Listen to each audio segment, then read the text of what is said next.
Ha habido una respuesta europea tardía, pero haberla la ha habido. El problema es si era la buena respuesta. Yo creo que el diagnóstico ha sido equivocado, porque desde la influencia alemana se ha pretendido ver en la crisis un problema fiscal y exclusivamente fiscal, cuando realmente había muchos más problemas. Bueno, Grecia era un problema fiscal, sin duda, y como la crisis empezó en Grecia, se hizo el diagnóstico de todas estas crisis son fiscales. Pero si hubiera empezado por Irlanda, no se hubiera podido hacer ese diagnóstico, porque Irlanda no era un problema fiscal. Y a un diagnóstico equivocado le ha seguido una terapia también equivocada. En el 92 la crisis del sistema monetario acabó con el sistema monetario europeo, acabó en la práctica. Ampliamos las bandas de variación de las monedas, las ampliamos tanto que ya no eran bandas. Muerto el perro se acabó la rabia, es decir, el sistema monetario europeo dejó de funcionar. Ahora, en cambio, no hemos dejado que el euro desaparezca. Esa es una gran diferencia. Teníamos un invento, el invento se fue al traste y pasó un tiempo hasta que inventamos otra cosa, que fue el euro. Y ahora, afortunadamente, de momento al menos, la crisis no ha tumbado el euro. Bueno, las diferencias han sido muy grandes. Los americanos han aplicado desde el principio políticas radicalmente distintas, pero porque tenían y tienen un sistema institucional que se lo permite. Y nosotros tenemos lo que tenemos y con lo que tenemos no podemos hacer lo mismo, ¿no?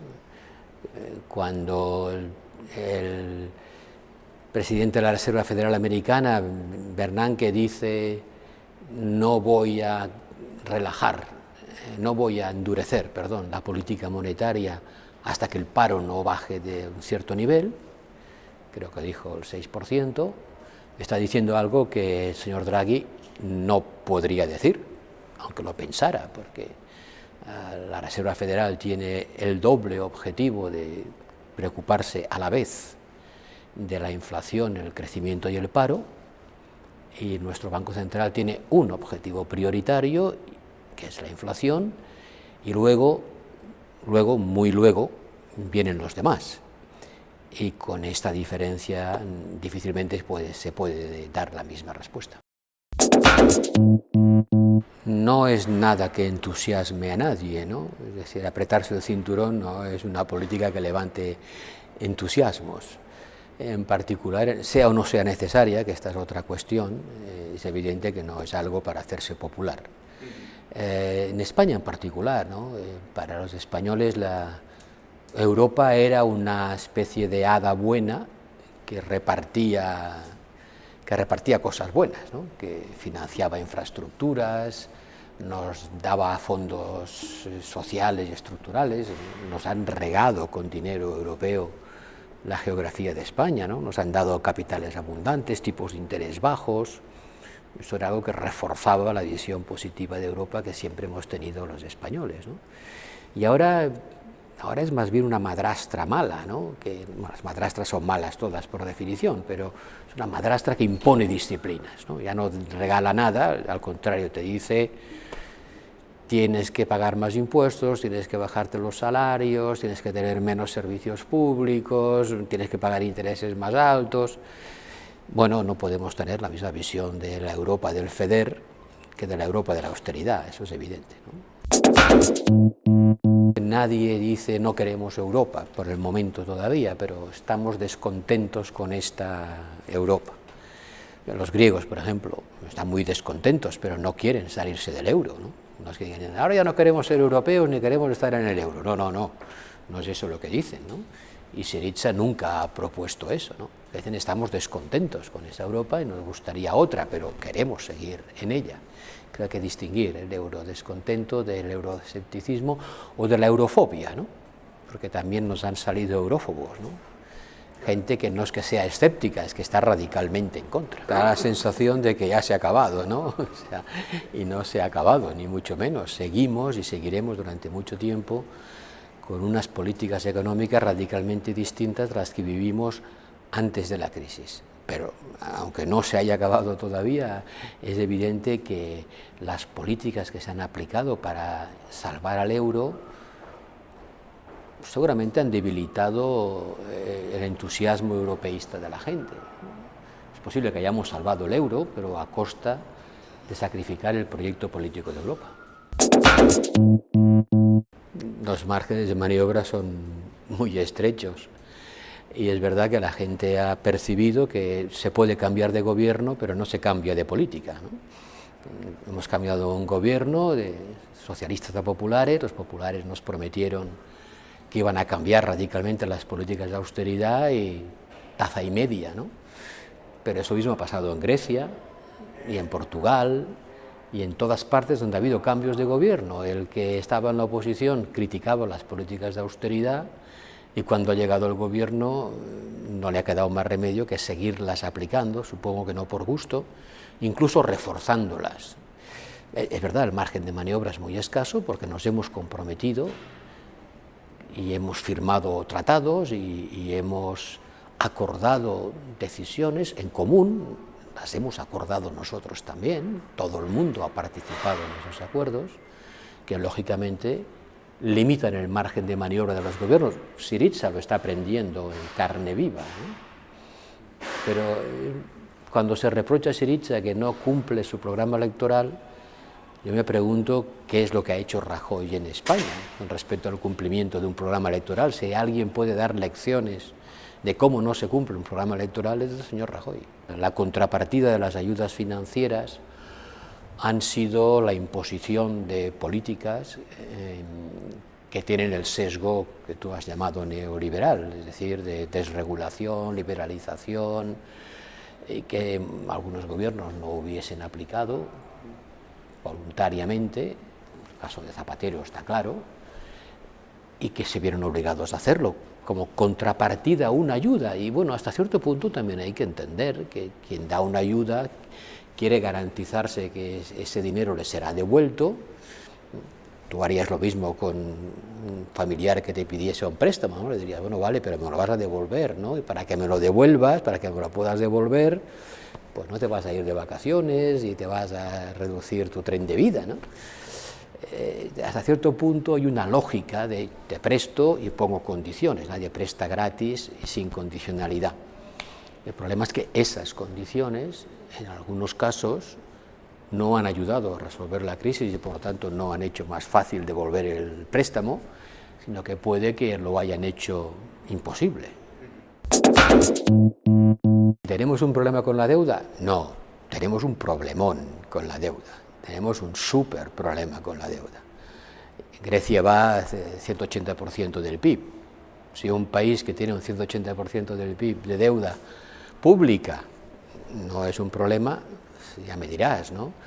En España, a pesar de toda la austeridad, hemos aumentado nuestra deuda total, porque aquí se habla de la deuda pública, pero ¿y la deuda privada no es deuda también?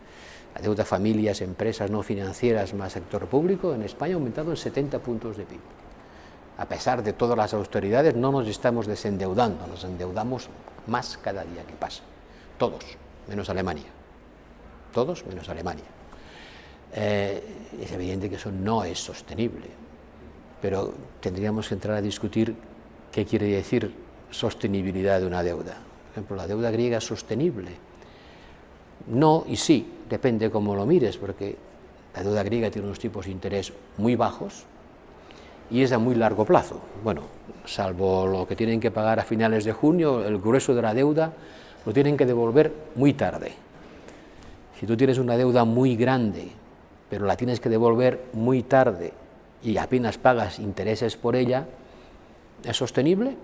Pues sí, la sostenibilidad de una deuda no depende solo de cuán grande sea, sino de sus plazos y sus costes. Pero en su conjunto, sí, tenemos un problema con la deuda y sotto voce, y ahora que no nos oye nadie, pues sotto voce, en Europa se reconoce que tenemos un problema y hay voces que piden que tarde o temprano se haga lo que púdicamente se llama una reestructuración, que es una especie de impago parcial, pero de eso no es de buena educación hablar, y todo el mundo insiste en que las deudas se pagan, y estamos intentando hacerlo, y si fuéramos capaces de reducirlas, no sería más fácil pagarlas. Pero la realidad, la triste realidad, es que desde que empezó la crisis, el ratio deuda-PIB no ha bajado en ningún país, salvo en Alemania, a pesar de la austeridad, o quizá a causa de la austeridad. Tenemos austeridad y no nos dejan crecer, es establecer una relación de causa-efecto entre austeridad y crecimiento que es discutible. Ciertamente, tal como se han aplicado las medidas de la llamada austeridad, ciertamente han sido un freno al crecimiento, a corto plazo, al menos. Pero tampoco nos engañemos y echemos la culpa a los demás, ¿no? No digamos, nos imponen austeridad y tal. Con crisis o sin crisis, España tenía que pasar por un plan de ajuste. No puede ser que un país tenga un 10% de deuda, de déficit comercial sobre PIB. No puede ser. Ningún país aguanta indefinidamente un déficit comercial de 10 puntos del PIB. Eso, tarde o temprano, eso tenía que haberse parado. ¿Y cómo se corrige un déficit comercial excesivo? Pues exportando más, importando menos y por lo tanto consumiendo menos. Son los viejos planes de estabilización de antes del euro, ¿no? O sea que tampoco nos quitemos de en medio diciendo, la austeridad nos hunde, nos la imponen los demás. No.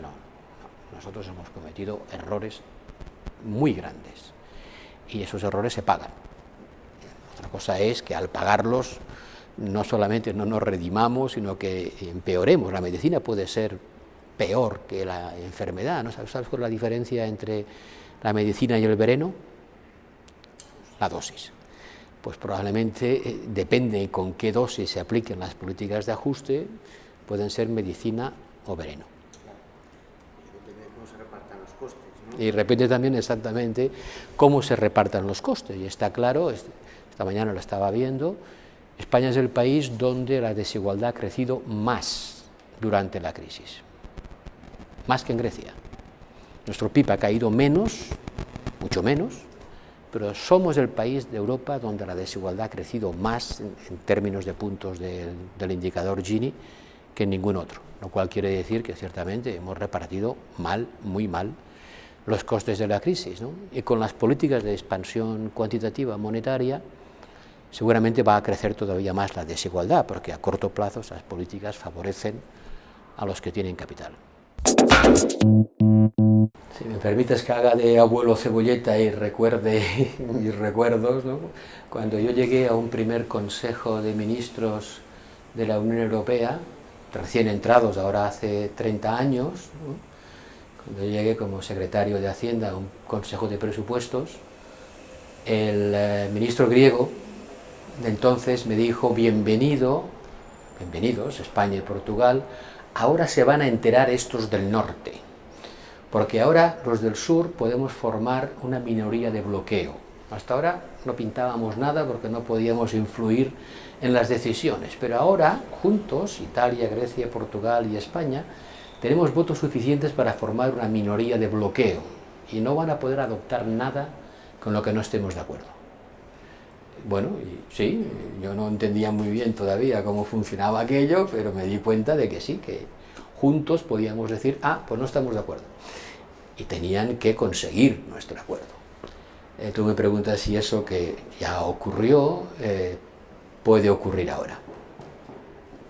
Es mucho más difícil, no creo que tengamos los mismos intereses, ¿no? Hoy los países del sur no creo que tengamos los mismos intereses tan homogéneos, ni los mismos gobiernos, ¿no? Haría falta cambios de gobierno que en Italia, España, Grecia y Portugal tuvieran la misma orientación política y la misma voluntad de oponerse, pero no creo que tampoco tuviéramos la fuerza necesaria. Haría falta contar con más países, ¿no? Francia, que es un país del sur, Francia, los alemanes cada vez más lo califican así, ¿no? Cada vez más piensan que se está deslizando progresivamente hacia una situación del sur, ¿no? Pero Francia no querrá aliarse con los países del sur para hacer frente a la hegemonía alemana. Más nos valdría a todos que Francia utilizara su influencia política para inflexionar la posición de Alemania en un diálogo bilateral que no que encabezara a los del sur contra los del norte, que por desgracia esa es ya una división en Europa hoy. En Europa hoy ya hay una división norte-sur que ha venido a sustituir a la división este-oeste que tuvimos antes. Una desconfianza muy grande. Los del norte dicen estos del sur, son incapaces de controlar sus déficits públicos, no trabajan bien, siempre se han dejado ir por las soluciones fáciles de devaluar, etc. Y los del sur decimos, estos del norte nos imponen disciplinas que no arreglan el problema y nos hacen sufrir mucho. Hay una división que nos ha alejado de la unión política, y ese es el mayor fracaso del euro, no haber conseguido poner las bases de una unión más política, no diré yo una unión política, sino más política, porque no ha creado confianza entre nosotros. Y para que haya una unión política hace falta confianza mutua, ¿no? Y hoy hay menos confianza entre los europeos que la que había antes de la crisis. Y esta es la peor herencia de la crisis.